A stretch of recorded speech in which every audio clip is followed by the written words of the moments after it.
नमस्कार. मी प्राध्यापक तुषार वाघमारे, राष्ट्रवादी काँग्रेस शरदचंद्र पवार पक्षाच्या वतीनं आणि राष्ट्रीय काँग्रेस पक्षाच्या वतीनं गौर पंचायत समिती गणातून पंचायत समितीची निवडणूक लढवत आहे. निवडणुकीला सामोरे जात असताना मी कायमच सामाजिक क्षेत्रामध्ये सक्रिय राहिलेलो आहे आणि माझं असं मत आहे की राजकारण हे समाजकारणाचं सर्वात प्रभावी माध्यम आहे आणि हेच समाजकारण त्याची व्याप्ती वाढवण्यासाठी मी ह्या पंचायत समितीच्या निवडणुकीला सामोरं जात आहे.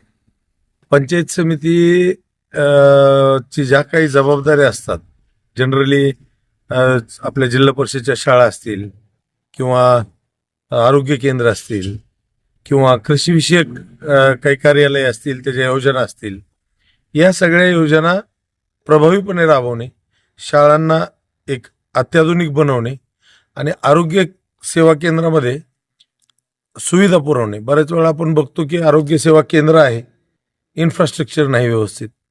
बऱ्याच वेळा इन्फ्रास्ट्रक्चर आहे, तिथं स्टाफ नसतो, डॉक्टर नसतात, नर्स नसतात. बऱ्याच वेळा हे सगळं असतं आणि औषधं नसतात.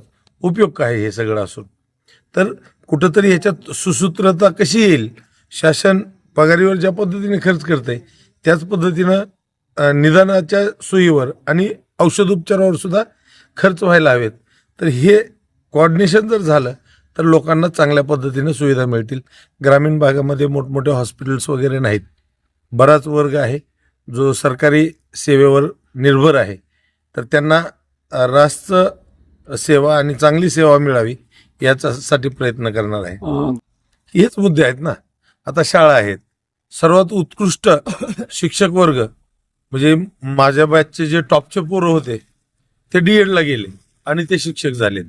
आणि ज्याला समजा काही डीएड भेटलाय, मेडिकल, BSc ॲग्री, बी फार्मसी काही शक्य झालं नाही, त्यांनी BA केलं, BSc केली. ते आज इतर प्रायव्हेट शाळांमध्ये शिक्षक आहेत. तर जे टॉपचा क्रीम क्लास आहे तो ZP आहे, परंतु पालकाचा ओढा मात्र इंग्लिश स्कूलकडे आहे. तर ह्याच्या मागे कारण काय आहे की जिल्हा परिषदच्या शाळांनी सुद्धा स्वतःमध्ये थोडे बहुत बदल करून घ्यायला हवेत आणि ते बदल होत नाहीत, म्हणून लोक प्रायव्हेट शाळेकडे वळत आहेत. बरं, ते वळत आहेत ह्याची अडचण नाही आहे, परंतु पटसंख्या कमी होऊन जिल्हा परिषदच्या शाळा जर बंद पडत असतील, ठीक आहे, ज्यांची आर्थिक परिस्थिती चांगली आहे ते प्रायव्हेट शाळेमध्ये, इंग्रजी माध्यमाच्या शाळेमध्ये घालू शकतील, परंतु गोरगरिबांनी काय करायचं? तर ही व्यवस्था सुद्धा टिकली पाहिजे. मग टिकण्यासाठी तिला अधिक सक्षम केलं पाहिजे. सक्षम करण्याच्या दृष्टीनं काम करण्याचा मानस आहे. मला तसं आव्हान वाटत नाही ते, कारण शेवटी आमदार आहेत, खासदार आहेत, पालकमंत्री आहेत, कुठल्या मंत्री आहेत, राज्यमंत्री आहेत वेगवेगळ्या पक्षाकडे, पण ते आहेत ना, ते कामं त्यांची करत आहेत. ते पंचायत समिती मेंबरचं तर काम करणार नाहीत. मग लोकांनी उमेदवार बघावा, उमेदवार कोण काम करेल. आमदार खासदार इथे येऊन पंचायत समितीची कामं थोडंच करणार आहेत, मंत्री महोदय येऊन पंचायत समितीची कामं थोडंच करणार आहेत. पंचायत समितीची कामं इथं उभं असलेले जे काही 3-4 लोक आहेत त्यांच्यापैकीच कोणाला तरी करायचंय, तर ते कामं करण्यासाठी अधिक सक्षम उमेदवार लोक निवडतील. आणि हे पहा, सगळ्यात महत्वाचं, एकूणच महाराष्ट्रातली राजकीय परिस्थिती पाहता पक्षांनी किंवा नेत्यांनी कुठल्याही प्रकारची चव नावाची गोष्ट ठेवलेली नाहीये. रोज पक्ष बदलत आहेत, रोज पक्ष फुटतायत, नवीन पक्ष तयार होत आहेत, नेते इकडले तिकडे, तिकडले इकडे जात आहेत. त्याच्यामुळे जनतेला सुद्धा पक्षाशी आणि नेत्यांशी विशेष काही बांधिलकी राहिलेली नाहीये. माझ्या मते ही परिस्थिती एका दृष्टीनं चांगली आहे, कारण लोक पक्ष वगैरे न पाहता योग्य उमेदवार पाहतील आणि मतदान करतील आणि त्याचा फायदा माझ्यासारख्या तरुण कार्यकर्त्याला होणार आहे. साधी गोष्ट आहे बघा, उमेदवार असो, त्यांचा प्रचारक असो, चंद्र आणून देतो का म्हणलं तर हो म्हणतात. तसं हे विकास म्हणतील, काही म्हणतील, पण यांनी सत्तेत येऊन विकास कुठे केलाय?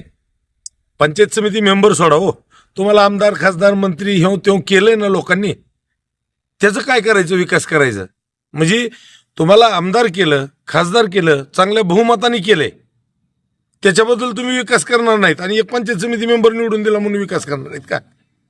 आम्हीच त्यासाठी लढू शकतो. सर्वसामान्यांचे प्रश्न काँग्रेस, राष्ट्रवादी काँग्रेस या पक्षांना माहीत आहेत.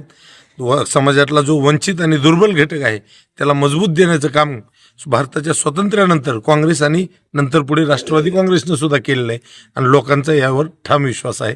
मला लोक मतं देतील, निवडून आणतील, हा माझा विश्वास आहे.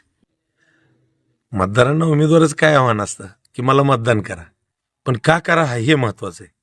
मी आज लोकांना माहिती आहे, जेव्हा जेव्हा करोना आला, मी Indian Institute of Management IIM कोझिकोडकडून निधी उपलब्ध केला. गावोगावी जवळपास 50 गावात 600 अन्नधान्याच्या किट वाटल्या. एक किट 1 महिना पुरेल एवढी किट होती. सॅनिटायझर किट वाटल्या, जे तुमच्या आशा सेविका असतील, पोलीस प्रशासन असेल, अंगणवाडी सेविका असतील, यांना त्या काळात सॅनिटायझर शॉर्टेज होतं. मी फार्मसीचा प्राध्यापक असल्यामुळे माझे अनेक विद्यार्थ्यांचे मेडिकल होते, ते डिस्ट्रीब्युटर होते, त्यांच्याकडून ह्या गोष्टी उपलब्ध करून घेऊन जे लोकांच्या संपर्कात येणार आहेत अशा लोकांना वाटल्या. किंवा अतिवृष्टी असेल, शेफलर इंडियासारख्या कंपनीकडून आम्ही मदत गेली, आणि जो अतिवृष्टीमुळं ग्रस्त असलेला भाग होता त्या भागामध्ये जाऊन मदत केली. तर ही मदत शेवटी दुसऱ्यांवर अवलंबून आहे. पंचायत समिती मेंबर झालो तर कदाचित शासनाच्या खूप मोठी ताकद आहे, ती माझ्या पाठीशी उभी असेल आणि मला ती लोकांपर्यंत घेऊन जाता येईल. त्याच्यामुळे माझं लोकांना आव्हान आहे की असा उमेदवार निवडा जो तुमच्यापर्यंत शासनाच्या योजना आणील, तुमच्यापर्यंत शासनाची मदत आणील आणि तुमचे प्रश्न शासन दरबारी मांडील. असा उमेदवार निवडला तर निश्चित येणाऱ्या काळात एक चांगली काहीतरी सुरुवात या भागामध्ये झालेली दिसेल. आणि मी लोकांना आवाहन करू इच्छितो की या धर्तीवरच मतदान करा. जात पात रंगभेद किंवा पक्ष हे काहीही बघू नका आणि योग्य उमेदवार बघा आणि मतदान करा.